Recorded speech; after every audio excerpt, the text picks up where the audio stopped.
All right. Welcome to a great Friday. Finally, no rain here, which is great. We have a great guest with us today, Coach Tony Sorrentino of the Minnesota Vikings. We're excited to really talk to him, wide receiver coach there. But before I do that, I have obviously myself, Coach Schumann, and Coach D to my left today. We're going to be talking a lot about football, a lot about the NFL, and diving into kind of a coach's journey here. So, real quick background. Coach plays college football in New Jersey, TCNJ. I coached a high school, I think Morristown Beard, West Essex, Montville. Coached in college at TCNJ, was at the University of Minnesota, Miami, Tennessee, I think NIU. Then went to the NFL with the Jaguars from 13 to 16, wide receiver coach, quality control coach, coach guys like Allen Robinson, Marquise Lee. 2018, the Florida Atlantic. Some of the places he's been to, and 2022 came over to the Vikings, and he's been there ever since as a wide receiver coach. So it's great to have Coach on. Coach, I'm really excited to talk to you. Yeah. And, if you could dive in. So I touched on the journey. I'd love for you to really dive into it and really kind of take us through, where you start out to where you are today. Yeah. Just hearing that, man, it was a grind. It was a grind. A lot of, I'm married now with kids, but some of those stops were single, questioning everything, questioning everything. But no, I lucky to be a son of a coach. Been around football my whole life. My dad, I can remember 1990 won the state championship at Hanover Park High School as a head coach. I was like the ball boy there. I was 7. That's like the first memory I have of football. We're still super close with that crew right now. They just got inducted into the Hall of Fame in March. So yeah, I was able to get back home. Our head coach here, Kevin O'Connell, is awesome. I was able to get home and celebrate that with them and my dad and my family, and then their all those players. So 1990 really started for me, where I remember everything. The one state championship, I just knew, I saw the relationship my dad had with those guys and his coaching staff, and I just knew it was something special. So I basically played as long as I could. So this is kind of crazy. So he actually got the Par Hills.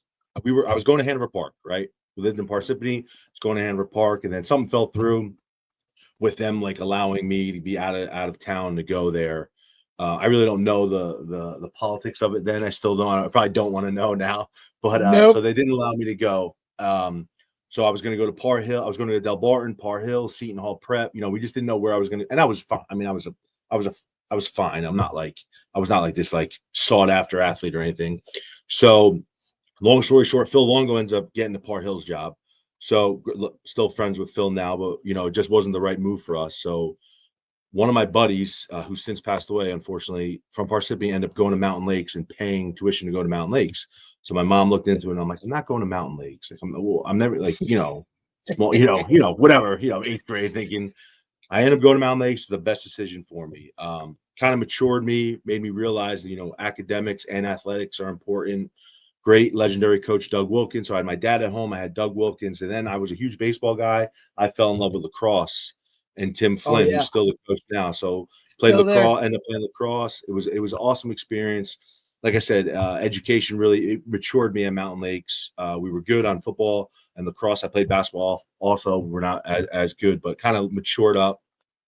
Had the opportunity to go to Delaware, Monmouth as a PWO. And my dad went to play at Trenton, knew some people there. And he's like, listen, what do you want to do? What do you want to do? I was like, I just want to coach football when I'm done. We'll figure it all out. He's like, you'll have an opportunity to play earlier at TCNJ. It's a state school. It's way cheaper for me. He's talking, it's good academic school. So went there, ended up playing 4 years, played special teams my true freshman year, kind of bounced around safety, tight end, receiver, ended up starting at receiver the last 2 years. Looking back now, I wish I played quarterback, just being, in this profession like I did in high school. But coming from Mountain Lakes, we were wing T. I was just kind of recruited as an athlete. So went to TCNJ, had a great experience. Eric Hamilton, graduated, became a teacher for a little bit, middle school phys ed teacher, because I really didn't know what I wanted to do. But degree in something. So I ended up coaching my dad, Morristown Beard, the first year when he was kind of on his back end teaching and coaching. Did that, coached at West Essex for a year, won a state championship. Then I knew I wanted to get into coaching. So Jed Fish was a Hanover Park graduate, super tight with my dad, super tight with me. I did an internship with him at Houston Texans and the Ravens. And he was just like, you got to get college experience. Like the only way I can bring you with me if I get something is, I can't get you from high school. Nothing wrong with high school, obviously. So I went and coached at the College of New Jersey, where I played, coached linebackers, my only time coaching defense, which was awesome. Got a chance to learn some different things. But they don't pay. So I was getting my master's, paying for my, and then I had the opportunity to go to Montville for like a quick stint. So I did that. And then Jed Fish gets the Minnesota Gophers, ironically, back in Minnesota, offense coordinator job. He brings me as a quality control coach. So 2009, I was like 25 years old, single, no responsibilities. I leave to go to Minnesota. My dad retires that year from teaching and coaching because obviously he's tight with Jed and he wanted to, kind of live the journey with us. Him and my mom are super supportive to this day. Go there for a year with Jed. Jed leaves to go to the Seattle Seahawks. So I'm like, man, Tim Brewster, another Jersey guy, was, not happy that he left after 1 year. So I'm thinking this is it, one and done for me. And luckily, Jeff Horton comes in and makes me the quarterback coach. So my year 2, I'm the quarterback coach in the Big Ten, which was awesome. I'm thinking, I'm going. Unfortunately, we get let go. I go to the University of Miami with Al Golden, another Jersey guy, and Jed Fish. I'm there for, about almost 2 seasons, but I'm back to being a quality control. Back then, we got hit with the Nevin Shapiro sanction. So you can't be a quality control and coach on the field. So then they moved me to GA. So I went from making a salary to GA to coach on the field, which was technically a promotion in football, but a demotion in life. Miami's expensive. I'm living in South Florida. I'm like, right. So did that, but loved it. Learned tons from Al Golden. Still close with him to this day. And then Jed gets the Jacksonville Jaguars coordinator job, brings me as quality control, and then worked my way up to assistant receivers. Then 2016, I was the receiver coach there. Unfortunately, with Gus Bradley, great experience, great 4 years. Unfortunately, we get let go. I go to University of Tennessee with Butch Jones right before that 10th coach gets approved. And he's just like, hey, you don't have to recruit. I just want you to coach receivers. The 10th coach is going to be approved. Because once you coach in the NFL, college guys are like, oh, you don't know how to recruit. I'm like, well, my whole life, football is relationships, recruiting. Right. This is what we do. That's what I said. I'm like, I could definitely recruit. I said, first of all, you want anybody from New Jersey? I'm going to go get them. So we go to Tennessee, and he gets fired after like 7 months. So I'm back-to-back let go. My wife was working until our first son was born, 2016. She had stopped working. My contract at Jacksonville ran out. So I don't know if you guys even remember this. It's not that big deal. I took the Verona job for like a week. I was like, I had no job. I'm like, I gotta do something. So we didn't love living in Tennessee at the time, because when you're in Knoxville and you're 4-8, people hate you. You know what I mean? Yeah. Yeah, it's not exactly a very warm and cozy situation. I had everything against me. So I took the Verona job for like a week. It was in the spring, so I'm like substitute teaching, and my older sister at the time worked there. And it was good. And I was like, all right, we're going to, this is it. Head coach in high school. We're all right. We had some good experiences. Tennessee, Chattanooga calls me up, offers me the receiver job. As I'm walking out after telling Verona I'm leaving, which I felt awful about, but it is what it is.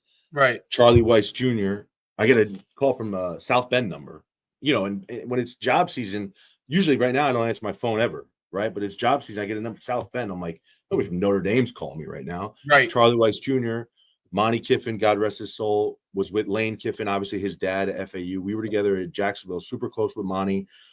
And Charlie Weiss like, hey, we heard great things about you. We want to hire you at FAU. And I'm like, Charlie, like, is this for real? Like, are you, you never know with your boys. Somebody calling me up, messing with me. Right. So we decided to go to FAU. I didn't even talk to Lane Kiffin. I'm like, Charlie, I'm moving with I'm coming with a family. Like, he's like, no, Right. you're good. Right. Stay with me for 10 days. We'll move you. So we go to FAU, move to Delray Beach. I'm there as like an analyst, which was great. Learn it because it was a different offense. There for an analyst. They do receivers 1, 2, 3, 4. So I'm coaching the 1 receivers. Lane comes up to me in August. Dave, there you go. He's like, hey, I watch you. My dad trusts you. I want you to be my director of football operations. Like, we're good. You can help out on football, but I want you to run the show. And I'm like, coach, I'm a coach. Like, he's like, no, don't worry about it. I'll get you coaching. It's Lane Kiffin. I'm not gonna say no anyway to any head coach. So they're not saying no to Lane. So I'm his DFO for the season. Great experience. He's like, he's like, you're good. You handle all that stuff. If you have any questions, just ask me. And he let me run my show. Like I felt like he trusted me enough. Obviously, he was the head coach and handling all that, but like he didn't want to deal with some things because he knew it was a pivotal year for him to try to get a big job, So I learned a lot of the behind the scenes in college football, whether it be, the academics piece, the boosters piece, all those different people working with different people in the building, AD. So it was a great experience. But at the end of the season, I was like, all right, man, I want to get back to football. So Northern Illinois calls Thomas Hammock. I was with him in Minnesota. He was the coordinator. I was the quarterback coach. He hired me as a tight ends, inside receivers, fullbacks coach in 2019. Did that, then got promoted to pass game coordinator receivers for 2 years. We won the conference. We won the MAC.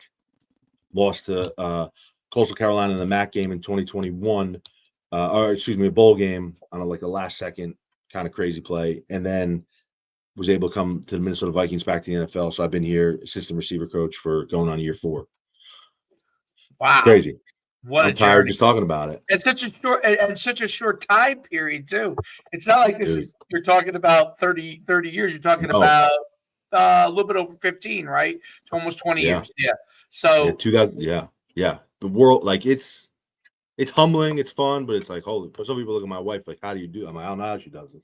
That's my first question, by the way. That is my first question because right. You go through some time periods where money isn't coming in, like you're in Miami and you're GA or where whatever place you're at, where all of a sudden the salary goes from here and then it drops, right? Yes. What I always wondered this. How do you make it work? Especially you got a family. How do you make it all work? Because I think coaches really want to know that, right, Derek? They really want to know, like, how do you? They want to do what you're doing. Like, how do? Because a lot of people want to do what you're doing. They just don't know, like, what's my next step? Like, I'm here at this with family. I have to still provide. Correct. How can I almost make it work by going, find, like, in the career wise, you're going up, but financially you have to go down in order 100%. to get there. So kind of touch on that a little bit, because I think a lot of people would love to be in that spot. They just don't know how to make that work. So that's a great. So a lot of people hit me up, and I try to help, especially Jersey. Like I try to help them. I'm wearing my Jersey shirt right now. I try to help as many people as I possibly can, and just give them advice. And I tell them, hey, everybody's journey is different. But so the main thing the thing I tell people, like I did it when I was 24. I literally moved on my birthday, turning 25, to move to Minnesota Gophers. I didn't have a family. Money was what it was. Obviously, you want to make money, but I'll figure this thing out. So that was super easy. Like if you have a family, if you have a wife, like sometimes my wife had a career, she was pharmaceutical sales, but we decided we were living apart for a little bit, not married, still dating or whatever, living apart. She was working in New York.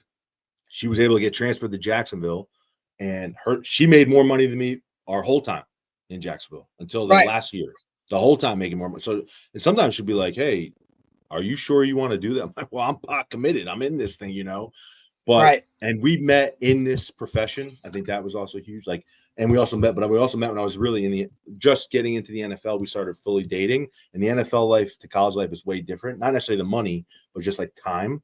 And I told her we had a great crew. We had a great crew in Jacksonville. Time. I'm like, hey, this is not always the case. So we went to college. She was like, wow, I know what you're saying. She's like, I like the NFL way better. I'm like, yeah, most people do, but it's hard to get. It's hard, and the money is crazy because. I tell my parents, my family, get off social media, because you'll always see like, oh, fire the coaching staff. Those guys make millions of dollars. Well, not the majority of us don't. And it's like, this is hard. It's hard when you get let go. It's hard. It's hard. Now, right, wrong, or different. It's a business. And I always say never woe is me, but it's just like, hey man, I don't have all this equity to rely on and things like that. So you're doing whatever. When I was coaching D3, I was bartending, I was substitute, doing anything I can do. I'd speak at Glazier clinics. Last year was the first year I didn't speak at Glazier clinics because it was just too much traveling. But I go speak at anything to make a little bit of money, because it's hard for my wife to work. First of all, she's home with the kids. It's not like we have my 2 sisters can call up my mom or hey, can you watch the kids? Well, I want to go get my hair done. We got to get a babysitter. So they're little. They're 8, 4, and they're 8, 6, and 4. So. Again, never woe is me, but it's just like little things that you don't realize. But if And I always tell people, I'm like, hey, you have to go to places that you think a coordinator or a position coach is going to make the jump. Because if you can attach yourself, not in an egotistical or an agenda way, if you can attach yourself to somebody and let them know, hey, I can help you, then when they get a job, they take you. So I always say to people, my job is to make Kevin O'Connell the best head coach he can be, Wes Phillips the best offensive coordinator, and Keenan McCardle the best wide receiver coach. And I have no agenda. I'm never going to stab anybody in the back. I'm never going to go to somebody and be like, oh, I could do it better. No, because people, this is a people business. They can realize right away. 100%. Sometimes I'm just like 100%. And you get humbled in this thing because you think it's like a player, right? There's always somebody better. There's always somebody that, hey, somebody's better. Because I obviously being a D3 player, people are always like, oh, you must be really smart. You must be great with the computer. You must. I'm like, I'll try to figure it out. But I didn't have these talents on the computer that I've learned. I had to learn. So I'm like, I remember Minnesota. It's like July 5th, and I was, they're like, somebody like, what are you doing? I'm like, I'm just in the office trying to learn this huddle. The huddle came out. We were like, what are you doing? Get out, enjoy your summer. I'm like, what do you mean? I just got here a week. I'm like, I got to learn this.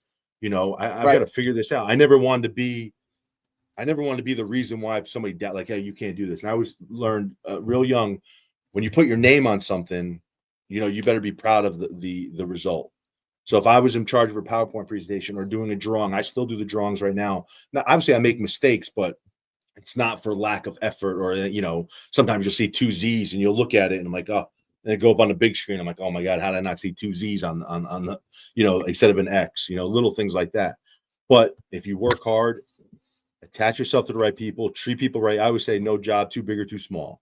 Hey, I'm happy to be here. And I say that to our head coach all the time. I'm happy to be here. I was in the MAC. I was playing Tuesday night last year, in 2022. Now I'm back in the NFL because it's hard. I mean, it's hard to get in here. It's hard to stay in here. Well, if you got one Z, you might as well have 2, right? That's right. Yeah. The second one makes more receivers, the better. If you have 11 guys, if you get a 12th in there, you know what? That's it. No Canada rules. Gives you an advantage. No, 100%. And it's one of those things too, Coach. Like you kind of understand that. Like, and I don't know if people really do understand that, especially at the next level, is that when you can attach yourself to that person, right? And like you said, when they now see that you can help them get to where they want to go, now it's, hey, you're coming with me, brother, because I got to bring this guy with me. Yeah, that's it. And I've heard, so many guys speak about it. The one that comes to mind is James Franklin at Penn State. Like he literally has come out and I've heard him say it numerous times. Like, I will never hire someone that I don't directly know, haven't directly worked with, or somebody that I'm really close with, like signs off and goes with it. Nobody just goes out there and throws it. It's all about networking. It's all about who you know. But then ultimately, like, you got to put that work in to back up all of those things and show you are an entity that needs to go with you. I think that's one of these things that a lot of people don't really understand.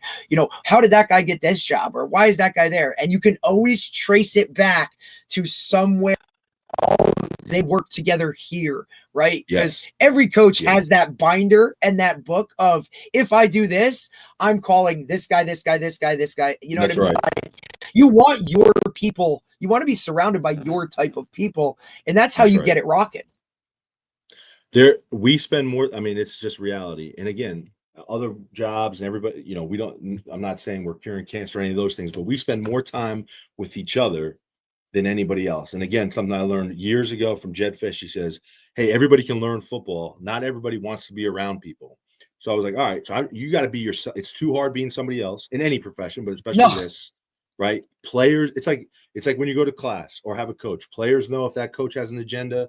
Players know if that guy's not a really good guy. They don't really care if, it's also like when you're talking to somebody, and I may be talking to somebody and I think somebody's more important. So I just might drift and I just go and treat that. Well, that person might be the next head coach of Vanderbilt. You know what I mean? And I just insulted him because he was at a D2 school. It's like, you never, and that's not why you do it. You just treat people right. Gus Bradley was the best public speaker, best guy I've ever been around. Just treat people right. Never want to burn bridges.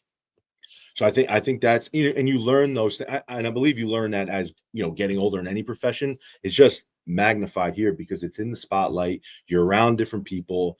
in the NFL, like college, a lot of coaches have egos in college. This was before Oh, NIL. yeah. I haven't been in college, but in the NFL, you think I'm walking in? I got Justin Jefferson sitting and he's the man. Like, it ain't about me, trust me. You know what I mean? So it works out, and it's very humbling, but it's fun. The hours are crazy, especially like new staffs. I'm to a point in my career where I don't have it all figured out, but I kind of manage it a little bit better. And like, hey, in the off season, if we can leave at 5:00 because my son's got to, I'm leaving. I'll come in the next morning at 4 a.m. But I'm not going to miss my son's game. My daughter, I have a daughter. I'm not going to miss those things in the off season. In the season, it is what it is. But in the off season, and Kevin has got 4 kids around our age. Kevin just turned 40, so he understands it. Our staff is great with that. But you want to be around people that you trust, because a lot of times, like anything else, right? You got to be able to trust this guy. Hey, I trust this guy's going to get the work done. And it's funny you say that, because you never want to. I don't think I've ever gotten a job. I've gotten interviews, but I've never gotten a job where I didn't know a person. Even FAU, I knew one person, Monty Kiffin, who happened to be the dad of the head coach. You know what I mean? And even that took a while to actually happen. But Lane said, he goes, hey, my dad trusts you.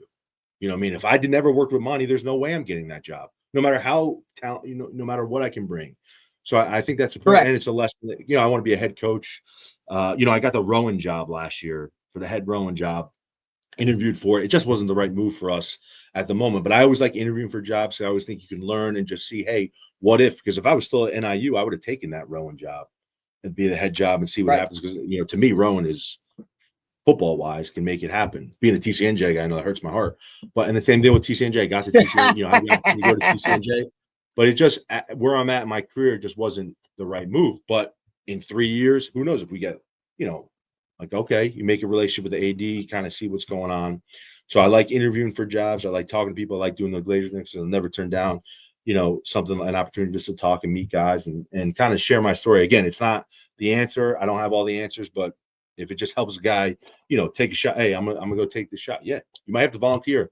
When I was at Miami, the private school, GA, man, it was like, there was 3 months I made not one. I didn't get a check. And my rent back then was $1,800. This was in 2011. I made $1,800 in 13 through 16. My rent in Jacksonville was $1,400. As an adult, not an adult, like a married, right. Crazy.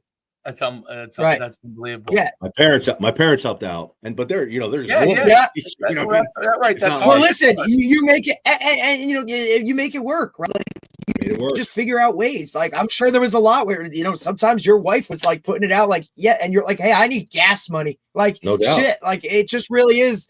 But if you're willing to kind of trust, look, you find a way. I always say that, like, everybody's gonna make, people make excuses about this or that. Like, dude, like, look, where there's a will, there's a way, and if you want something bad enough, you have to make these ultimate sacrifices if you want to get there. And that's only giving you maybe an opportunity, a shot. That's not guaranteeing anything that if you do this or this and make no money, that you're gonna get the jump or whatever. You still have to ultimately perform. So man, it's a wild thing to think about, but I think a lot of people don't really realize, like, how those lower levels, like, you don't make shit. Like, it is what it is. Like, there's a lot of people that are just volunteering their time, dude. That's it. So when you're in the NFL and you're coaching someone like Justin Jefferson or Allen Robinson or any guys like that, right? Super elite level players have a good idea of what they want to get accomplished in each game. Like, how do you coach guys like that? In obviously they're, first of all, obviously the difference between pros even in college is they're truly men, so sometimes with families, right, just like you, right? So so they're quote unquote under you, but they're also peers in a sense too, right? So talk about how that relationship is and how you work with those athletes to really get the most out of them. Talk about that. Yeah, no, that's a great point. It's a business here. People always say, it's still a relationship business, but it is a business, and we're you're co-workers. It's first name basis at the NFL. It's not like you know what I mean? Maybe a rookie calls you coach for the first week, then realize, hey, I can call you Tony. Tony. Yeah, dude, you call me Tony. Even when I coach college, I'm like, you can call me, I'm old, but I feel like Yeah. I'm not that old. You know what I mean? Right. But so Allen Robinson's Interesting. That's interesting. Robinson, I never even thought about that. I never even thought about that they use you by your first Tony. name, right? Like that's Yeah, just so yeah. like that's so different. Everybody. Yeah, but it's Head coach, 100%. Yeah, GM, I get all it. my Yeah. person. It's very like in the building. It's very casual, if that makes sense, which is good because we don't want any. It's too hard. You don't want anybody being like it can't be 4th and 1 all the time in the building because life is too hard. Football is too hard in general. So Allen Robinson, Marquise Lee, and Alan Hearns. I coached Alan Hearns at Miami when he went undrafted. So we drafted those 3 guys. Obviously, Allen was a free agent, Hearns, in 2014. And at that time, I was the assistant receiver coach. And my job was I worked for Jerry Sullivan, who was an older gentleman in later his career, great technician. I learned all my route running and technique from him. I had been with Jed for like 4 years prior, so I knew the offense. So my job was at 6 a.m. every morning. Those 3 we met 6 a.m. in the receiver room, and I would go over the script. I would go through what the offense was. So we developed a relationship early on. Me and Alan, I still keep it very close with Allen Robinson, all 3 of them, but more so Allen Robinson lately.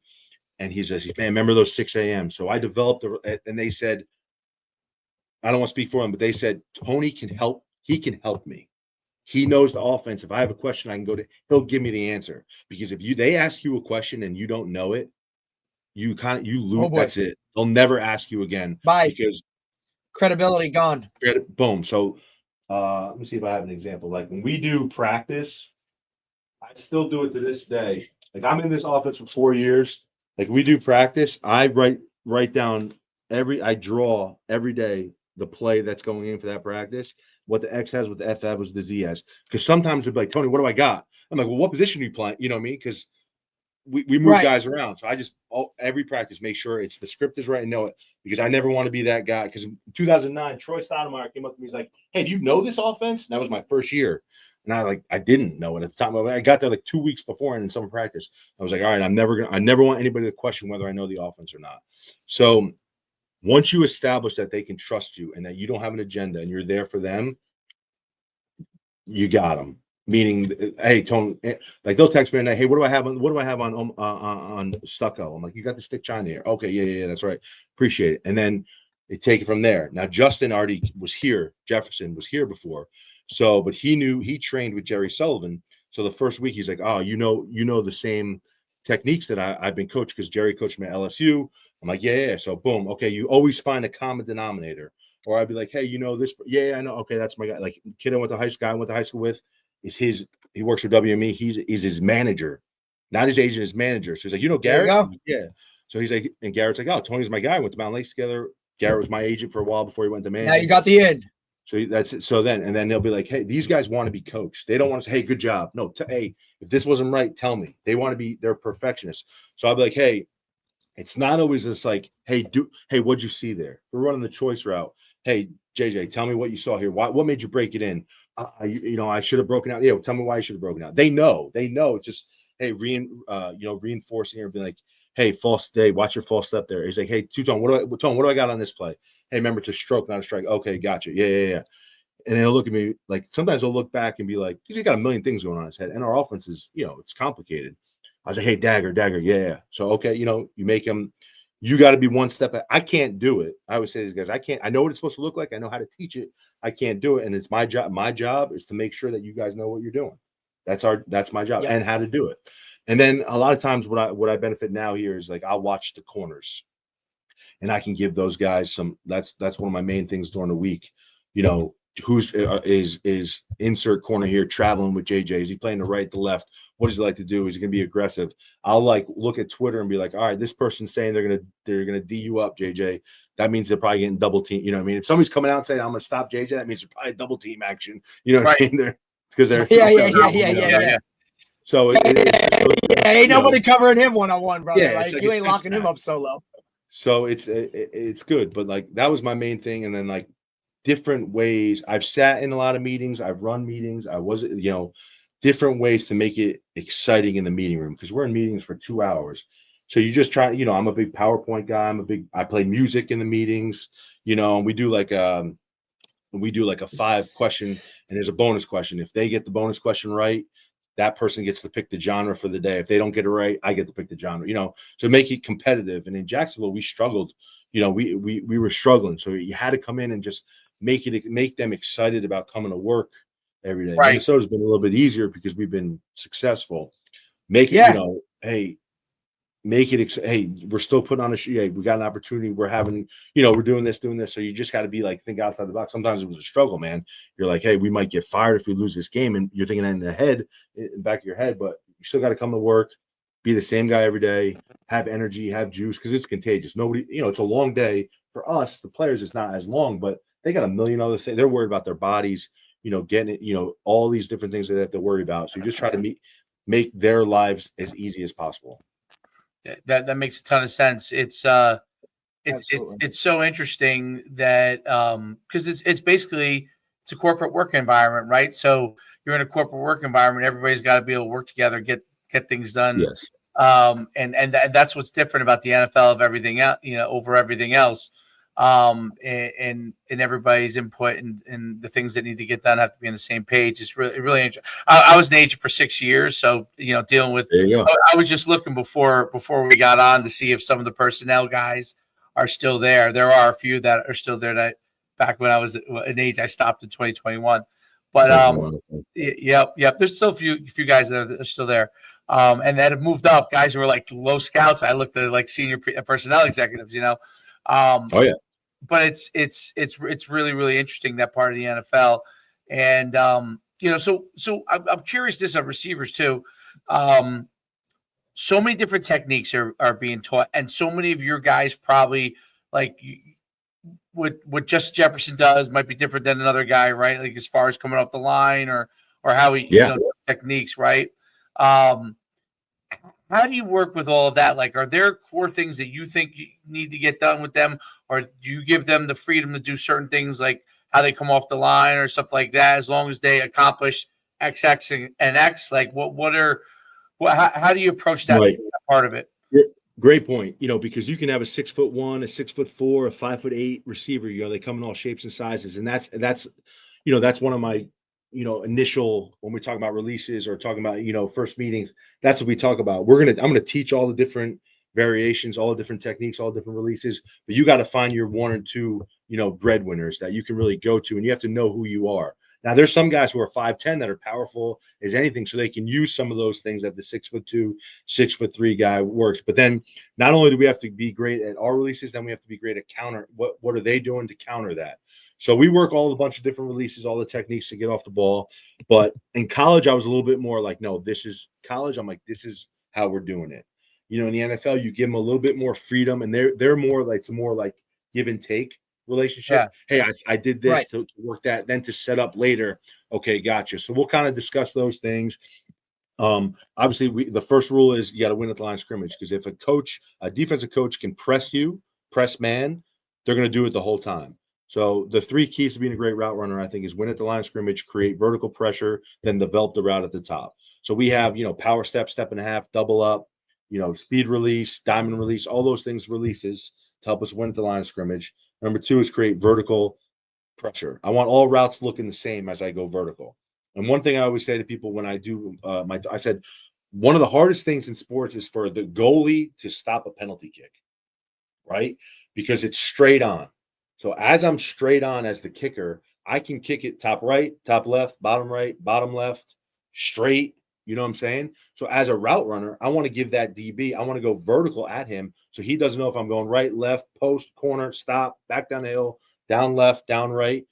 Once I change that goal or my angle as the ball or my angle as a penalty kicker this way, well, that goalie doesn't have to worry about 50% of the goal. And that's what I tell receivers. Once you start turning your shoulders, put your blinker on, that DB knows you're going that way.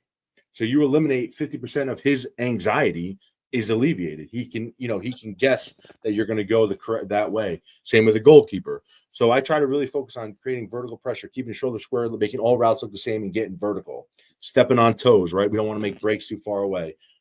Talk a lot about receiver coaches talk about crossing people over in basketball. Same kind of deal. I don't want to do the and one mixtape where I'm reaching for everything. I have no power. And the last one is develop the route at the top. And that's key. Everything's your feet. Your feet get you out. then your head comes around. Your feet create separation, right? So I'm walking down the basketball court, boom, I shoot a jump shot, my feet are right underneath me. So I want everything in balance. I want to have strength through my hamstrings, through my feet, up through my shoulders. And we'll do different techniques of where that defender is. If he's off coverage, I love speed turns. If he's pressed up on us, I got to give him a little step or a double up at the top to create that separation. Define the route for the quarterback. If I'm running the post, I slam my outside foot, define that route so he knows when I'm breaking. So all those different techniques, and a lot of times I say that it's too fast, right? Don't let the game speed you up. I say the same things in our routes constantly, no matter if I'm running a dig route or a comeback on the right is a curl on the left. Think about that. If I'm running the comeback on the right, it's the same route as a curl on the left. So we're saying this because I don't want to make it too complicated. I want them to play fast. Play fast. Don't let the game speed you up. Don't let your eyes betray you. So we work our technique slow. When we're doing individual, I'm like, go 50. I don't care how fast you go. I want your feet right. So when it's 4th and 3, 4th and 5, we feel great about everything. We just got to catch the ball and go. And I believe this: if you run a good route, catching the ball is easy. So the more controlled you are, easier to catch it. That's the last part, right? So the last part. That's the easy part to be the most for the most thing. Like they've been doing that forever. You got to get in the right spot between staying and going. That's right. Yeah, that's why you play receiver, not DB, right? That's right. Catch. Right. I think it's really interesting because we had on maybe it was a year ago. Derek remembers this better than me as far as the time frame, but we had a Ross Appo, who's like a trainer out in like Utah, and he talked about it. And about a year ago, right? And one of the discussions we had, because there's so much of I call it the fancy dancing at the line that's being done, and the vertical pressure is, and stacking. Those are the most important things because you don't, you're not signaling. You guys call it the blinker, right? You're not signaling where you're going, and you're putting that vertical pressure. Once you put the vertical pressure on somebody, now you can go wherever you want because they have to respect the fact that you go deep, right? So, that's the killer because if you that's the easiest way to get 6 points, right? So, and I think that's such an important thing. How do you because obviously you don't no longer deal with younger guys at the youngest level like high school and stuff, but you've been in high school, so like how it can be and how guys and can get clouded by things. What do you think the foundations for those kind of guys, like high school guys, or even guys in college that are entering college, even at Division I level or Division III level? Right. Like, what are the key things that they've got to make sure they develop right away? And I think you touched on it a little bit before, but that they need to develop right away to give them a chance to be a really good receiver. No, that's a great point. And the one thing, like, especially like, because when I was in college, we were recruiting high school kids and we would run camps. And the main thing I would tell to the coaches, players, parents, I said, if your kid can drop his weight, if you can drop your weight, you have a shot. And what does that mean? You have to have flexibility, right? You can't be stiff, right? And if you are stiff, okay, you have to have some kind of you have to have something that can mask the stiffness or be better counter that. Yeah, there's got to be some counter. Yeah. Great. I was looking for the word, right? So if you could drop your weight, and what does that mean? Getting in and out of breaks. If you're fast as a receiver, you've got a shot. If you're not fast, like I'm talking about like elite fast, you have to be able to get in and out of your breaks better than that DB. So you have to have quick feet. You could do the ladder drills, yoga. I know it's like cliche. Go to yoga, be flexible, right? Mm-hmm. I'll be the first one to say I didn't realize that as a D3 wide receiver, I was stiff. Nobody would call me stiff before until I got to college. I'm like, oh man, I am stiff.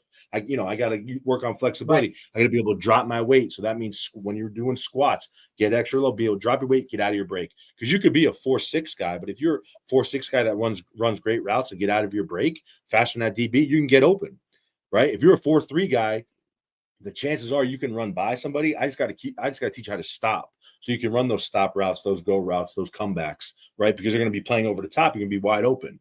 So I think that's the main thing is your footwork is huge.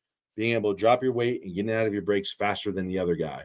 And you should be able to do that because you know which way you're going. And then just using, don't reach, all those little techniques. Boom, drop your weight, slam it down. I say it all the time, boom, drop. And I'm like, eyes, drop your weight. Look at me, don't drop your head down and be able to drop your weight. And I do it all the time. And I'm like, hey, when I'm at home, I'm crossing up my, I'm going to be 42 next week. I'm crossing up my kids, crossing up, get out. Don't reach. I say to my son all the time, I'm like, nope, go back. He's 8. like, go back. No, run a route. Let's go. All those kind of different things. It's just repetition, being great, feeling it, feeling the footwork, being great with it.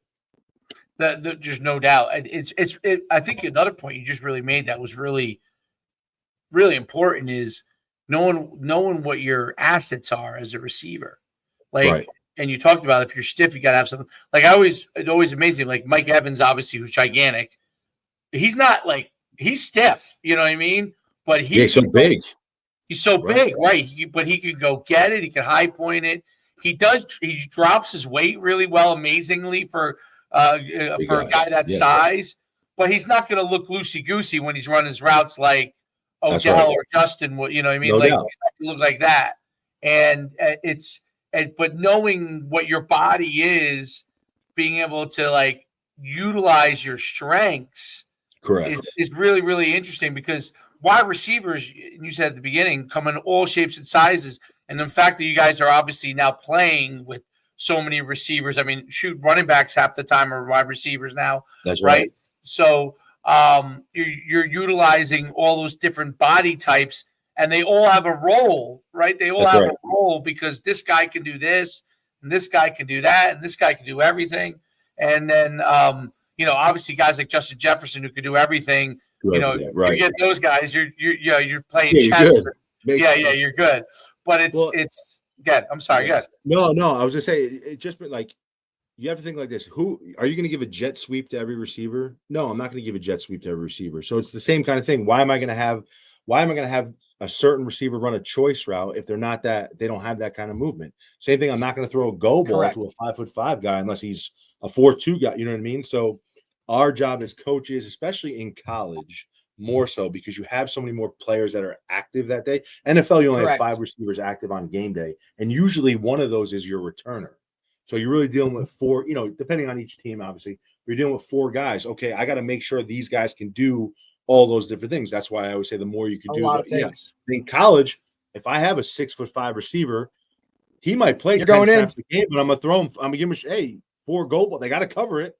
You know what I mean? So you can kind of he's also only certain routes because this is what he's really friggin' good at. I think that's one of the hardest things, Tony, is especially, there's so many other, things that go into like when you're talking high school guys, it's really hard to get them to understand like, hey man, you do this really good. Let's focus on this right here because, I gotta play both ways, or I'm this, or I'm that. It's like, look, man, nobody plays both ways at the higher levels, right? Like, that's right. You can, you're 6'2" and can run. Like, man, you're running verticals, posts, like that's what you're gonna do.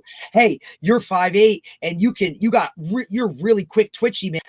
Like, you're running my speed outs. You're going across the middle. Like every person. And that's why I say it's our job as coaches is to find out what our guys do really well and then put them in those situations to not only for them to succeed, but ultimately our team to succeed. And that's where I think you can get guys, substitutions in and out. Like, man, you don't have to stay on the field for the entire game, right? Like one of the biggest for me personally going from high school to college was you're only playing one side of the ball now, dude. You know what I mean? Like that was a lot, and it's like, how do I get on another special team so I can stay on the field?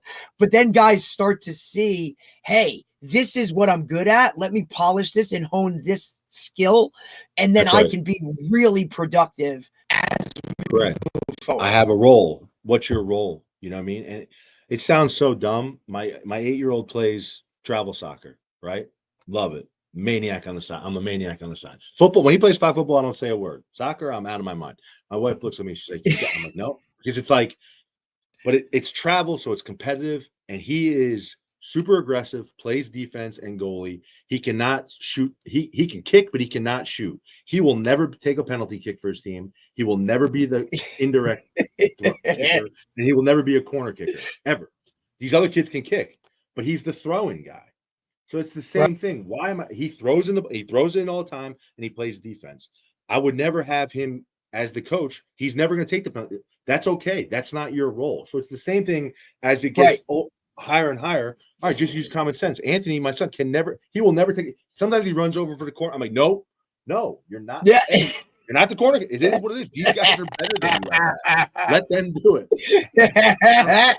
And I don't, the jersey comes out. I don't care. I don't care. And then one of the moms comes up to me. She's like, I love listening to you talk to the guy. I'm super positive with the other kids. I'm like, yeah, it's like playing. It doesn't matter what you coach. Like coaches are coaches. I'm like, it's like playing video games for 8-year-olds. I'm like, no, dude. And like chess, because they can't head the ball anymore. I'm like, like throw it down the line, down the line. It's fun. I mean, it's like fun. My wife's like, can you stop? I'm like, no, this is awesome. I love doing this. But it's like, I can't turn this off. Right. I mean? So that compartmentizing I think is so important in being able to understand that. And obviously coaches, especially at the NFL level, that's your job, right? To figure out what compartment each guy, this guy's got one tool, this guy's got 4 tools, this guy's got every tool, and maximize, what they're able to do and not have them in the wrong situation.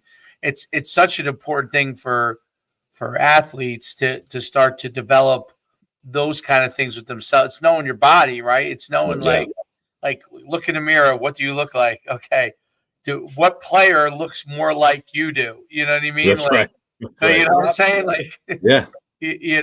So like, do you look like, if you're a quarterback, do you look like Josh Allen or size wise, or are you like Kyler Murray, a shorter guy? Like, that's so right. if you're a shorter guy, you're not going to try and do what Josh Allen does. And if you're Josh Allen size, you're not going to try and do what Kyler Murray does, right? That's right. So they're two different types of players still playing the same position. So it's an important thing for athletes. What sports do you? I mean, I think I know obviously some of the given ones, but what sports do you think really helps to develop the overall receiver? Like other sports besides football, you know what I mean? Yeah, love basketball. I became, I was never a huge track guy growing up because I wasn't fast myself, but I was in, baseball, lacrosse. But track is huge, because we, so many times, especially in college, this guy runs a 4.3. I'm like, do you know how hard it is to run a 4.3? Then I'm like, all right, is he running track? No, he doesn't. Well, anybody we're doing this kid a disservice. If he can run, a 10 something 100, let's get him on. So you want those times, you want the start, learning how to run is important. So I think track is good.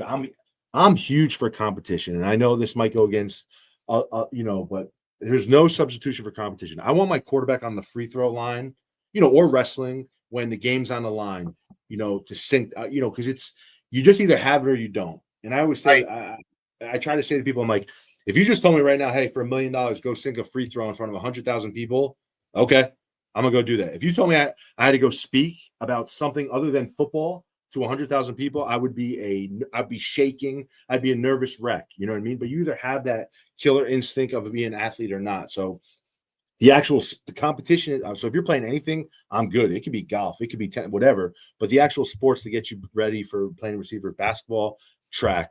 And I love lacrosse because it's got the same kind of instincts. Obviously, we have some hockey players in Minnesota, which is that sport's awesome, and they do a great job. I mean, it's not like my son. I made him play last year.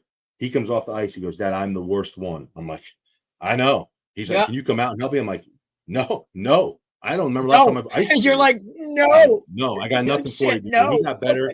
It was awesome. It humbled, because I'm a big it's all about being humbled because he's fine as athletic, but I'm like, yeah, you're going to be humbled, man. You're going to learn that there's always going to be somebody better than you, no matter what you want to do. And I think that's important because I'm not going to put them I don't put them on a pedestal. My wife's like, maybe you're a little too hard on them. I'm like, no, I'm going to be realistic with them. Be realistic with them. No, I'm just going to be real because this is what life is. Yeah, that's what life is. He's like, I want to go to Notre Dame. I'm like, well, yeah. I want you to too, but you better get a scholarship. Yeah. You better get it somehow. You're like that, or I better go be an OC somewhere. Shit, like They call it, yeah. So we'll see. But no, I think that's important. Like the competition aspect. And then I always say this all the time. I played 3 sports in high school. Kids are always going to say, "Oh, I'm going to go lift after school." Well, what does that mean? You lift for 45 minutes, and then who knows what they're doing outside of that? I'm all about having fun and relationships and being, but if I know my son's at basketball practice from 3:30 to 5:30, I know he's at basketball practice, not doing other things. Okay. And he's not going to be an NBA basketball player, nor was I. But you know what? I developed relationships. I learned things. I got faster on the court. My, side to side. And that doesn't mean you have to play 3 sports, but it just keeps them out. There's too many distractions for everybody, right? This time is this for everybody, right? Idle time and money is the biggest thing that we worry about in college. And for idle time, you know what? So that's why I was like, you know what? We're going to see Theo Vaughn tonight. That's all I have today. Right? If I get a haircut, Nice. I'm like, I want to keep myself busy. Otherwise, what am I doing? Like, I like try to work out. Otherwise, I'll gain 30 pounds in this summer if I'm not doing something. I'm on nothing. So I do stuff as much as possible. That Minnesota diet, brother. Yeah, bro. Winters are hard. I mean, it's hard out here. It's hard there. Winters are hard. I lose 10 pounds of practice. Yeah, it's rough. Yeah, I got to get my. But also, I think Tony. But I think like that's just how we're wired, right? And it's literally, if you think back, right? Like you were talking 7 years old, you were in the game, you knew the game. We are so structured to constantly be on the go and have to get things done. And just the way that, people are wired, I think really comes down to, you know what I mean? Like that's a pivotal part of it, especially as you progress to the higher level within your sport, whatever sport. If you're not structured, regimented, or, that idle time, guys are still thinking about, you know what I mean? Like that's where the separation becomes, because guys, I guess what I'm trying to say is that like when you want to be that higher level person, even you're not hoping for idle time. And if there is, you're still going back to what can I do within this idle time that's going to aid me in getting where I want to go or doing what I want to do. That's what separates guys that are just in it or guys that are in it, right? That's right. Because the hardest thing to get to the high school guy that, hey, I want to play at the next level, or, it's, buddy, all of these little things that all of these other guys just brush off or complain about, or why are we out here? It's cold. It's like you're salivating for those times. You want more. And that's the biggest part of separating a guy that's going to play at the next level, a guy that's just going to finish his high school career. And that's okay too. That's okay. But you need to know the difference of, if I really want to do this, then I need to check all of these extra boxes to be that small percentage that move to the next level, whether it's, Alabama or it's TCNG. That's right. Because we all know once you get to those higher levels, everybody is that guy. And it's hard for guys to kind of adjust, or you try to prepare them. And ultimately, like, they're not going to know until they're in it. And then, all right, are you willing to turn it up? It's that and that's I joke about my son all the time, and everybody's just like, when he comes, they're like, "Oh, dude, your son's good. Like, he's athletic." I'm like, "Yeah, but I'm not going to tell him that." I tell him that in a loving way. You can tell him that. You tell him that's that. right. Because when it comes from somebody, when it comes from dad, it's a little different than if it's coming from somebody else, right? Because adversity is going to hit. Adversity is going to hit for these kids. And one thing that sparked it is, like, I remember walking into TCNJ, 18 years old, and my dad's just like, "Hey, man, there's going to be some grown men. Like, there's some 25, who knows?" He's like, "There's going to be some grown men here." He's like, just be patient, keep your mouth shut, just work hard." And I was like, "Okay, yeah." And I didn't think I didn't have that, like, "Oh, I'm," I was like, "Holy cow." He was right, So that's why I made Anthony play hockey, because I'm like, "Hey, you're not the best one. Well, how are you going to respond to that?" He worked his butt off and kept playing. That's fine, because these kids who have been told they're the greatest, when something happens, then what do they want to do? They want to quit. And that's not what we want. Right. It's all about, to me, I'm going to transfer.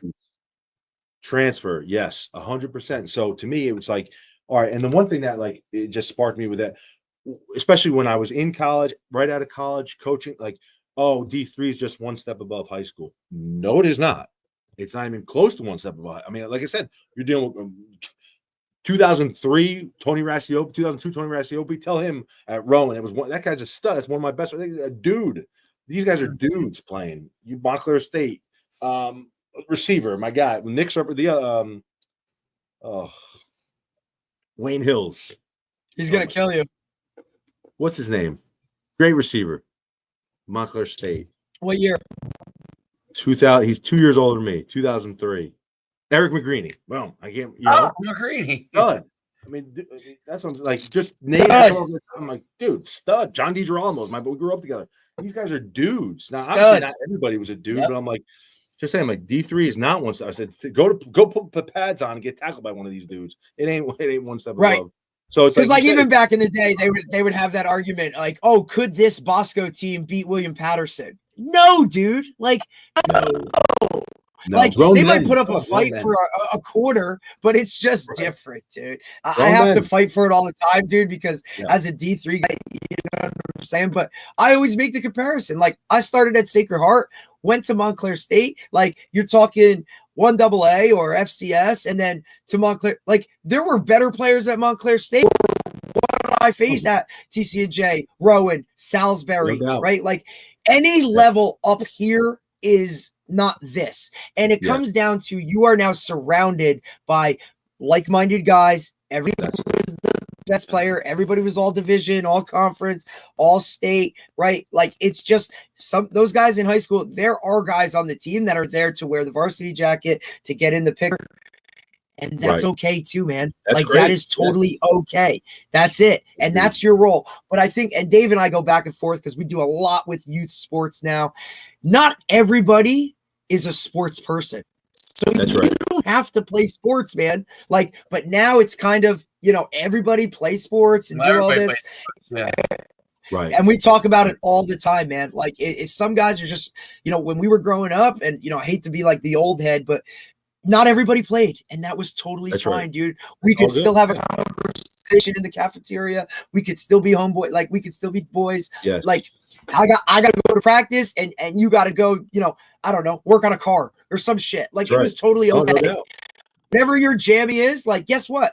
When my car is screwed up, I'm going to bring it to you, bro. So that's cool. Like, we're okay. But you don't have to be on the sideline. We don't have mechanics anymore because they're overplaying travel soccer or travel football. That's right.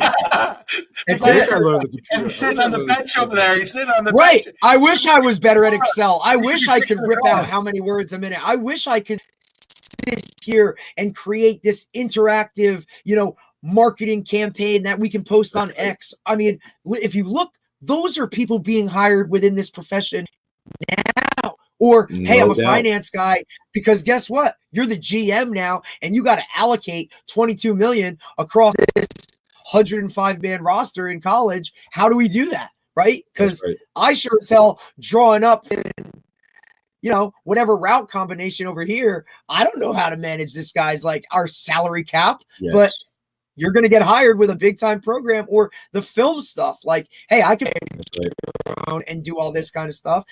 The elements within the game itself that are now, you know, the job boards are expanding within staffs. Like being a coach is just a small piece of the puzzle to run it. And I'm sure within an NFL, right. And I'm sure having been in college and now the NFL, talk about that a little bit. Like the off the field stuff that guys don't see within an organization and basically a company like the Minnesota Vikings. Right. Like, so what other, like what was one of the biggest eye-opening things when you got to the NFL that you were like, damn, we have to do this? So when it's good, it's a great point. So in Jacksonville, we had a kid that was on the practice squad. And around December, he had worked his butt off and he became active. So that salary, you know, whatever it was back, just say it was $105,000 practice squad back then. So between 16 weeks, you know, right? And then he goes and just argument's sake, say it's $30,000 game check, you know, and he had earned it. So he was up for like, you know, 4 weeks in December. Life-changing money at the moment, not generationally. But I'm like, I went up to him, receiver, I'm like, hey, man, what's going on? You seem super distracted. He's like, man, ever since I've gotten called up, you know, family members have been hitting me up for money, you know, for money. And I'm like, no, I get that. I said, but dude, I'm not telling you know, here I am making, you know, nothing compared to, because I'm not telling you how to be. I'm just trying to help you out. I said, you've got so much anxiety built up from that. I said, you got to be okay saying no. You know, you got to say no. You got to change it. It's too hard to have outside distractions for that. So these guys have, you know, so many outside distractions that are out of their control that when they come here, it's like a safe place. I tell them, like I said, like I said, Justin Jefferson sits 2 seats next to me. whatever he makes contractually is public, but then all the other things, everybody still does the gritty. It's the only dance that's never gotten old.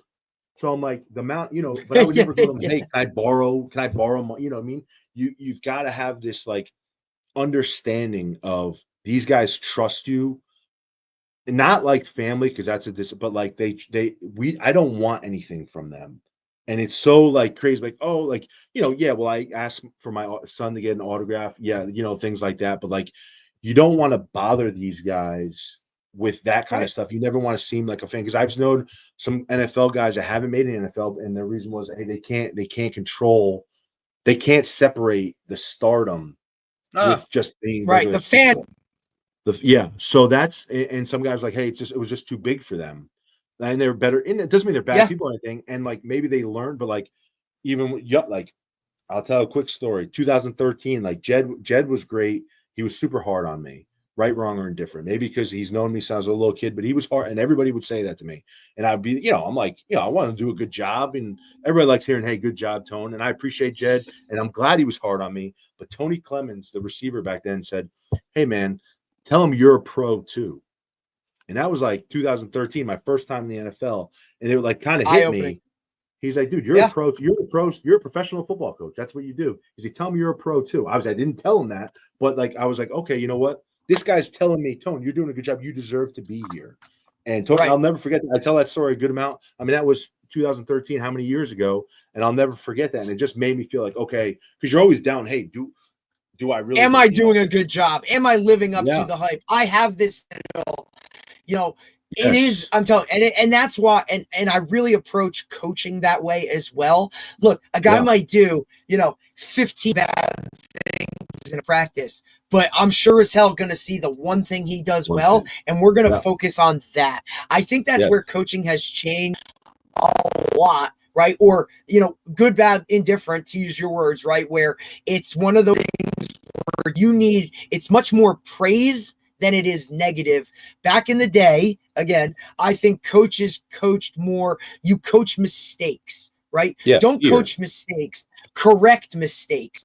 That's right. Right? That's right. Coach positive, coach that type of thing. And some guys may, heart, oh, that's, whatever. This is still football. And you got to, yes, there's a time and a place for that. But at the end of the day, positivity is going to win way more with players. Now, you got to know your players, because there's some that you got to MF and you got to get on them and you got to ride them, and they can go that because that's what they need. But there are a lot more players nowadays that need that praise, that pat on the ass, that, hey, man, that was really good, but we can do this better, right? That's right. And then a lot of guys, they sure as hell don't like to be called out, especially at the high school level, because nobody wants to look bad or look stupid in front of their friends, because even now, even though it's changed a little bit, they're still going to get it off the field. Never do that. Never put that guy in the limelight for anything negative, right? Pull him to the side, have that conversation. I just think that's a different way of going about it. That's more conducive to the player that we have now. More praise than negativity. Yeah, and it's the same. Although I still treat my son, as soon as like he likes to be praised, and I'm like, no. As soon as you feel really good about yourself, you don't play as well. So well, listen, I said, Dave, but I think that comes. That's a little different too. Like you gotta like, he knows he's pretty good, and if he feels like he's better than you, I can see it in his eyes. He's just gonna be like, oh, I'm better than him, and all of a sudden they start to make sense. I'm like, see, you know what I mean? Like you, but you're right, Derek. Knowing what the kids can, like, what elevates them, and being able to individually know that, because most kids are 100% what you said, Derek. Like they need positive feedback, but then you also, like, remember we had Owen Laughlin who's at Richmond. Like Owen Laughlin, like he just, if you praised him, he was kind of like my son. If you praised him, like he would just like relax. And then you got on him. He'd be like, "Oh, I've arrived." Like crazy levels, like go to crazy levels. But if he felt relaxed, and I don't know, it could be something that's just within their own personality. You know what I mean? That's right. Like, but you got to figure that out, right? And you got to figure out what it is. Like some guys, if you say boo to them for some reason, they don't handle that well, and some guys they want to be talked to all the time. Like that's right. Yep. You know, everybody, different personalities. It's everybody. It's even even as a Coaches. coach dealing with other coaches, which is like, I was, Wes is his office is right next to mine. He's our offense coordinator. We're going out. We're super close, and sometimes I'm like, man, you got to deal with. And I'm like, I know I'm emotional, like sensitive and emotional, Right. and like he's all. And I said to him one day, his obviously bum is his granddad, and Wade's is that. I said, I'm waiting for you to explode on me because I didn't know him before we got here in this offense. I'm like, I'm still waiting for you to get pissed at me. He's like, oh no, I get pissed at you. I'm not gonna yell at for you to lose. He's like, I'm waiting for you to lose your shit. Yeah. He's like, how would I do that? He's like, because that's how we were coached, right, Tony? Like that's how we were coached. That's probably how your old man was. No doubt. I talk about this all the time. Coaches coach the way they were coached. And dude, it's different now. And that's why I love going to Glazier clinics or talking. I mean, again, I praise this podcast, one, because it's ours and it's just amazing. But the people that we have on talking to these guys, everybody has a style, a personality. It's the same reason. It's the same comparison to like, look, some teachers you like better than others. Why is that? That's right.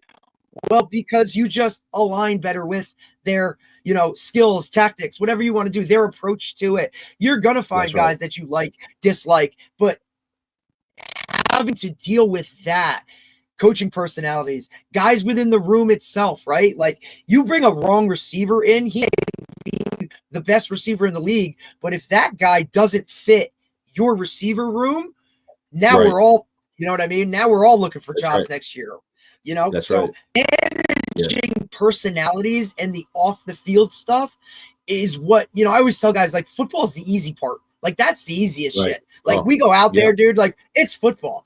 It's this stuff, which I think is now so much more in the limelight with the mental health stuff and all of those things have really come out more. Dude, you're not coaching football. You're a shrink, dude. Like you are coaching personalities and people, like it's why as a high school coach, like I want to see my guys lifting in February at 5:30 in the morning, because that's going to tell me what are they going to do on 3rd and 2 when we have to check play and all of those types of things. Yeah, it's all mental. The most important muscle in your entire body, brain. Right? Like that's going to help you do so much more. And if kids don't think like not even kids, Tony. I mean, look, you think about your room, grown men, and you just touched on it. If they don't think you're in it for them or you're not an asset for them, then they're going to write you off and you might as well just be a pen, dude. Because like that's all you're good for is this. Right? Yeah. The emotional aspect, the comfort aspect, when those guys know you're in it for them, not just about how many touchdowns or tackles you can make, like how's your kids doing, dude? Like little things like knowing what's going on in their life. You don't have to be like, a private investigator, but you got to know some shit. And they open up. Now it's like, all right, now I know he's going to run through a wall. That level of comfort adds it adds to their abilities, right? It's got to be I'm sure you see it with NFL guys. It has to, yes, because they see right through the bullshit, right? Same thing as if right. Go ahead. No, go ahead. Because I would say if it's not, we're all aligned. No. If it's not, it's like better off not to do it. You know what I mean? If it's not genuine, if it's not you, that's okay. Like I said, it's too hard being somebody else. I think that you just hit the nail on the head, and I think that's the way, it's almost like just good talking to you guys and be like, hey, just be yourself. You have to be yourself in every aspect of this. Like, so I think it's just good affirmation. And like, Tony, it's like if a guy asks you, right, like, hey, what do I do? Don't bullshit him. Hey, I don't know, but I'm going to go find out for you, or we're going to figure it out. Or take it off of them. Hey, that's on me. All right. That's not on you. I got to take care of that. Like, okay. That's right. And now they will be more accepting of that. And if you now bullshit and now they run the wrong route and now they're getting ripped. And it's like, that's right. I'll take it. Right. Like, look, and I always say this, like when we win, it's because of you guys. When we lose, it's on me. I take the blame, man. I will step into the bullets as much as I can, right? Because that's my job. I'm that buffer, right? Like, so if the OC's getting on you, it's because I didn't teach you well enough, right? If the That's head coach is ripping the OC, it's because I didn't do a good job, right? And you Well, the want to NFL, make those other people. and if the NFL, I can if only it imagine. is their fault, if it is actually their fault, then I have a job. So that's the Right. difference. Yep. That's the biggest, I think, difference in the NFL versus even college. Although college maybe has a little bit of that now at the higher level, but in high school, Right. definitely. Like in high school, you've got to figure out a way to make sure that it's your fault if it's done wrong, because you got to play that player. The NFL, if it truly is that person's got to go, because that they're not going to be able to do the job, and that Right. reflects on the whole entire unit, which means the players. And I think this is one of the biggest differences in the NFL. The players are going to look at you if that guy cannot do the job, and you're trying That's to force right. feed it. They're going to be like, "Hey, that guy over there is a free agent. You know what I mean? Who probably could do this job, and we're trying to force feed XYZ, and he can't do it." You know? That's right. You lose credibility, right? And it's funny you said that. You said job like 3 times right there. That's the first. Keenan, I work with Keenan McCardell. He played 17 years in the NFL. First thing One he of the says to best. these guys, great dude, awesome. That's what I'm talking about. You talk about being humbled. I was a receiver coach. He got hired by Tom Coughlin after me at Jacksonville, and then I have an opportunity to work with him here every day. I'm like, that's a humbling experience. Thinking, oh, Hell yeah. walking into and learn. But he says to these guys, the first thing he says, I used to watch this you is on your TV job. catching touchdowns, bro. No doubt. Keenan, my guy. I tell these guys, and I'm like, you guys have no idea. They're like, Tony, you're Keenan's biggest hype man. I'm like, what do you mean? The guy played. I remember watching him. He was Yep. awesome, because they're young. We have to pull up, like, they don't know. Yeah, they don't. This Keenan. like one of the original Jacksonville Jaguars, dude. Like, Yeah. this is him. Jimmy Smith. Like, he is him and Jimmy Smith were with Fred Taylor. Like, they were Jacksonville Jaguars. That's what you know. So that's got to be humbling. It's awesome. Yeah. And I'm like, sometimes I laugh. I'm like, all right, I'm hanging out with some of these guys, and just like they're, we go out and they're like, yeah, I'm like, yeah, Keenan McCarthy, out in public, people are like, guys our age, like, no, because he's got a distinct, he still looks good, in shape, like but he says all these guys all the time, hey man, Still running, he can still run routes. Job. Oh yeah, he goes out, yeah, he can still do it. We play hoops. What were you gonna say about him with the job part? He says it to him all the time. This is your job. Yeah. You're not playing obviously you're playing a sport, and he goes, it's the best job, but it's your job. And he's like, it's our job to say you can do your job. Right. So I have to, it's like anything else, but it's their job. They get paid, and that's the biggest difference. I think Again, that's I'm not in important. the NIL deal, but it's their job. You're coming to work every day. I think that's important to hold. So the one thing I think is really important in coaching with kids, like that the NFL can bring all the way down to all levels. And I, what Derek talked about is that, when he says like it's his job to make sure that there isn't them. And I think there's a good amount of truth to that. But I think it's important also to expect performance when you've taught it, right? So, because I think the way that Derek kind of places all the pressure on him to figure out how to, but when you teach it, and if you taught it well and they're not able to do that job, you have to figure out a different place for them. You got to figure out a different situation for them, or you got to figure out maybe there's a different way I have to teach it. That there's definitely truth to that, and that goes to what Derek says.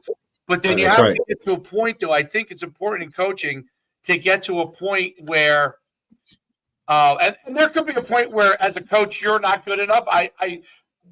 That could be true, but you only could do as much as your ability. So, like, let's say you're teaching a guy, he can't get there, right? Like, let's say in high school, then you have to get to the point where it's like, okay, I need to have a guy that can do what I need to do, right? So even though I may not be able to get this guy to do what he's doing, maybe he could do it under a different person, but it's not going to be under me. I have this kid over here who can do it under me, and you kind of have to assess that too, because I think that's hard for high school coaches, because there is parent pressure and all those kind of things. And there's all kind of outside pressure beyond, like, you guys have job pressure.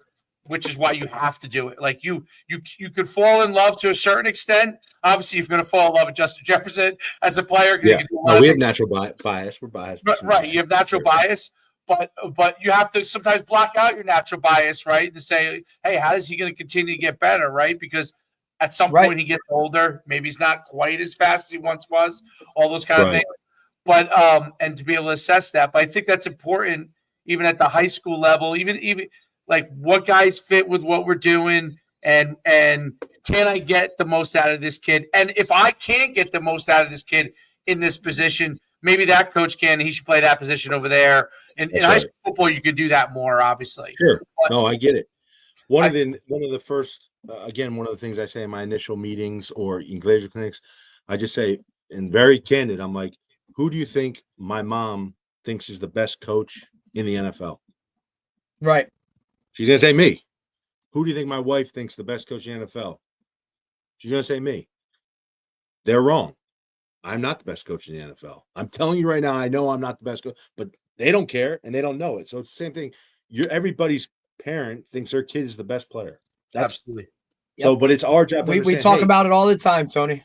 Just because he's not doesn't mean it's any bad. And there's sometimes, I might be wrong. Maybe I'm missing something. Maybe he can do something at a different position, and that's okay. Right. But you have to have the patience and understanding that, hey, I'm working my butt off at this job. I understand the parent, like what my dad dealt with years ago with different parent. It's insane, and I say it all the time. I bring up the soccer again. Right? Oh, the coach. No, the coach did not mess this up. The kids didn't play well. We got beat. The other team was better. The other team had a beast, and he scored 4 goals. That was not the coach's fault. Sometimes you lose. Sometimes we lose. Sometimes at our level, it just is what it is. Sometimes you're better. Somebody's better than us, and that's okay. But understand that, hey, I'm putting as much effort, and like you said, the humility of, hey, I could have done better this week, or I could have had a better game, something to that effect. But there's a lot that goes into. That's why football is the best. It's the ultimate team sport. It's awesome, and you have to rely on other people and there's so much that goes into it. And that's why the relationships that come out of it are some of your best friends in the world. And whether you played or coached with them, and you can know, hey, when in doubt, I hope everybody I've ever coached can say, hey, when in doubt, I can call. Sometimes I'll just get random text messages. Hey, happy Father's Day. You taught me how to be a great father 5 years ago with how you brought your son, I'm going to bring my kids around. I'm going to do all those different things as much as, the head coach allows, because that's how, again, I grew up. I was around, obviously not at this level, but I didn't care if it was Hanover Park High School or the New York Giants. It was everything to me, and being around those things. So I think those are the aspects outside of the actual coaching, the X's and O's, that I try to teach. And the relationship pieces, that's what I live my life on. Relationships. I say it to everybody, even here, I just want to build relationships, because I'm living in Minnesota for the second time. I never would have thought in a million years I'd ever live in Minnesota. Now I'm here the second time. I lived in Florida 3 different times. You know what I mean? It's just, it just makes those, I call it, different adventures, because who knows where we're going to be in 7 months. Hopefully, who knows? In 7 months, it's December, January, but it just gives us our opportunity and adventures. And hey, I just treat it as that. I get a chance to meet different people and learn different things, other than, next week we're going to the Jersey Shore. Otherwise, I'd be at the Jersey Shore every summer, which I love, but you know what I mean? Just get an opportunity to do different things. Come on down, brother. Come on down. It's nice living down here, brother. It'll be Orly Beach. Coaching in the Shore Conference is a little different, buddy. Come on down, dude. Come on down. But it's funny. My guys will probably be checking your badges walking on there. They're the lifeguards, dude. That's why we got to practice early in the AM in the summer, so they can get work, dude. It's part of it down here. It's different. And look, and to that point too, Tony, early on in my career, my coaching career, right? I was, 2-3 years at a spot, or a year at a spot, or you're moving or whatever. And some guys, hey, why did you move around so much? One, because, I was trying to teach and coach in the same place, but but also it added, I needed to know where I fit best. Was it, a group 2 school, a group 3 school? Was it private? Was it public school? Was it, more inner city? Was it more suburban? What was the fit for me? And to me, that added value, that adds value in what I bring to the table personally as a coach, because I've seen so many different things. Or same with, you work in this offensive system or that type of system. You can take something from everywhere you're going, good, bad, whatever it is, and you just add it to your thing. It might be something you're never going to use, but I'll sit in on that Glacier Clinic because, hey, why not, right? That's right. It adds value, not so much of, oh, you're only here for 1 year. Like, where's your quote loyalty or things of that nature? No, dude, I want to be the best I can be. And that was part of it as well. And I'm sure you've seen it with guys in and out of the building in terms of who you work for, coaching styles, just everything itself. You can add you're trying to get somewhere, but you're also collecting things along the way to improve yourself. And that's a lot of coaches. I think some guys that have only ever, like, they played at this high school and now they coach at this high school. They don't know that broader landscape. That's right. It's one of the things that I always, credit with working with Dave has been phenomenal to see things on a national level. You might be really, really good in the short comps at your high school, but dude, there's a dude in Georgia that you don't know about, right? That's way better as a freshman and you're a senior, right? Like that That's national and that broader spectrum, I think really adds to it. For you to have been in high school, college, right? Like the pro, like you've been in different rooms, you've been in different roles. Like I'm sure that DFO role was scary as shit, right? Like, oh my God. I don't know. Yeah. I don't know what I'm doing. Like, what do you mean I have to organize this crew that needs a tour of the facility? Like I'm talking about this type of release. Right. So I think that's, but that all can add to your resume. It's one of the things that younger coaches don't understand is, dude, sometimes you have to be the guy that's handing out equipment. Like you're not going to be the guy. You're not going to walk in a door and call plays just because you're really good at Madden. Like, sorry, dude. Yeah. Like, no, dude, you got to draw up the cards, right? Like, hey, dude, I need this many donuts from this store, and it has to be on the table before these guys walk into the meeting room. So I don't care if you don't have a car. I don't care if you're not making enough money, right? Like figure out a way to get those damn donuts. Like, and now will be like, look, I put him in that situation and he came through. So now, hey, I just got the OC job, wherever. I need Tony with me, right? Those are the things that, like you said, it was a great line. I wrote it down. I use it all the time. And I love it. It's like no job is too big or too small. Like I'll take care of it. Like, coach, you need me to do that? I'm going to say yes. Like, because I know just the way I am might be better than the guy that is by definition the D-line coach. But you know what? I'll coach D-line. This guy's not here today. What do you need me to do? Like, that's right. I'll fill in. And that goes back to the role thing, right? Yeah, absolutely. And also be yourself. I've never gone to an interview. People are like, are you nervous about your interview? Well, yeah, I'm like nervous, but not nervous because I have to go perform, because I'm going to walk into that interview and I'm going to be who I am. And if it's the right fit, awesome. Let's rock. Let's roll. If it's not, then dude, I'm not going to waste either of our times being something I'm not, because if I do get that, I have to fake it forever. I have to be something I'm not every day. You know how hard that is? Problem. No doubt. No doubt. The two things that I just want to make sure I said, like, I also, what I like to do is other successful coaches in other sports, see what they do. So when I was at FAU, I had to go to orientation with Dusty May, and me and him just hit it off. And he was the FAU basketball coach going to the Final Four. Now he's the head coach at Michigan, and we still have a great relationship. But I sat in that's when I was a DFO. I sat in some of his meetings, team and just like actual scheme meetings, because I don't know anything. I mean, I know basketball, but I don't know how they operate. And it was just interesting to see his approach to a much smaller group, but just treat it as if it's the team was your meeting room, you know what I mean? 12 guys or whatever it is. And then a girl I went to high school with, Lindsay Monday, played lacrosse at Northwestern. She's the head coach at USC. And she started that program out there, obviously played in Northwestern. So just picking her brain on just people I know that coach different sports. The lady at TCNJ did a great job. She does a great job at lacrosse and field hockey, just seeing the different approach. And if I could just take a little nugget from there, and I think that's huge. But then the other thing, when I interviewed at Florida for the receiver job a couple of years ago with Billy Napier, they crazy interview, but he's a Nick Saban guy. So it was a lot of different things. They put me in a room and they're like, okay, you have an hour to game plan red zone versus Georgia and then third down versus Vanderbilt. And I'm like, okay. And they just gave it to you. And you're like, and one of the guys was a great dude who ended up making a relationship with it. He's just like, hey, don't stress. They just want to see how you react. Does that make sense? He's like, some guys will come in and be like, well, you didn't give me enough time, or like, I didn't know what I was supposed to do, because some guys can't use whatever their insecurities were. He's like, they just want to see what you decide to do. So I made a cut up. I put my notes in there. I treat it as if I was game planning. If I'm like, hey, I got to go plays with these guys. And they were like, they just want to see how your response is to that. So what is it? It's adversity. And how do you react? Because we're constantly changing as coaches. Hey, it's raining. We have to adapt and adjust. Whatever, lightning. Okay, we got to go in the gym. How are we going to make this productive day? Things like that. So I thought that was a really good interview piece. And it was cool that guy to tell me. I think he wanted me to get the job. So he was just like, hey, don't stress on this, but they just want to see how you react and because if you came back and be like making excuses for this interview process, I mean, first of all, I would never do that, but I'm sure some people do because their own insecurities take over. I don't know how to work thunder, things like that. So I thought that was a really cool tool in that. But those two things I want to make sure I say, going to see what other successful, especially high school, hey, who's the most successful, whatever, female coach, male coach, whatever it is. Can I implement some of those things in my rules or team meetings or whatever? And then, obviously like putting in uncomfortable positions, how do people react to that? No doubt about it. Well said and great way to end the podcast.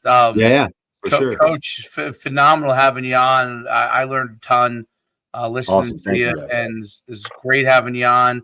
Your enthusiasm is infectious. So that part of it, yeah, absolutely. I want to go run through a wall right now. So it's one thing we can control, right? That's it. Great enthusiasm. Best of luck to you. Enjoy the summer. By the way, I always love hearing about how your kids are as athletes, because I have a kid that's 10 years old. So I'm going through it. So I always love hearing about it because it's such a wild world that being an NFL coach and then going to watch your kid at the youth level. It's like two different experiences. You know what I mean? Yes. Especially Minnesota. Yeah, I tell them, I'm like, hey man, I'm a meathead from Jersey. I tell the parents, I'm like, just so you know, it is what, and I think they kind of appreciate it, but I'm like, well, it's funny. Anthony's like always was like, listen, we're an acquired taste, Tony. We're Jersey people. We're an acquired taste, right? we ain't eating the right bagels, and your pizza sucks, but we're still here and we love it. We'll embrace it. I'll put my kid on skates if I have to. We're good. That's right. But they're all like, oh, you're nicer than I thought. I'm like, well, yeah, I'm just going to tell you I'm just going to tell you it's not nice. We're nice. We're just going to, I said, they call Minnesota nice out here. I'm like, that's just passive aggressive. I'm not passive aggressive. I'm going to tell you. I'm like, no, that's messed up. I always say, I hate to be that dad, but your son's picking on my son and it's not going to end well. You know what I mean? I'm like, it's going to be an issue. It's not let's just it's coming. I'm giving you this. You got this buffer window, but there's gonna be a point. We're gonna get there. Good for Coach. I appreciate it, man. I really do. Thank you so much, dude. Yeah, I appreciate you guys. We'll see you soon. Have a great weekend, Coach. Thank you guys too, man. Enjoy your time, Coach. Hey, let us know when you're in Jersey. Let us know when you get back here. Where you're right around. Look, Normandy, you're right around the corner, man. So anything we could do or whatever, it'd be awesome to link up or whatever if you got time. Love to. Hit us up and appreciate you taking the time, man. Yeah, I'll shoot you a text. So much. Love to meet up for a drink or a coffee or whatever. It'd be great. Have a great season, Coach. Take care, buddy. Guys. All right, Take care. All right, that was awesome. Awesome. It's so awesome, dude. Thanks, man. Yeah, no, that was great. Now I have to bolt because I have to go to the doctor. Yeah, go to the doctor. Go get him, buddy. Yeah, I'm late. So great podcast. Really, really great. I mean, I took a bunch of stuff. I hate to jump off quick, but you're good. That was fantastic. I'm glad we were able to get it in, man. His personality is infectious. So we'll see you not Monday, but next week, probably Tuesday. Right now we're Wednesday with Drew Robinson from Go Route. Perfect. Oh, that sounds good. All right. Till Wednesday. Have a great weekend.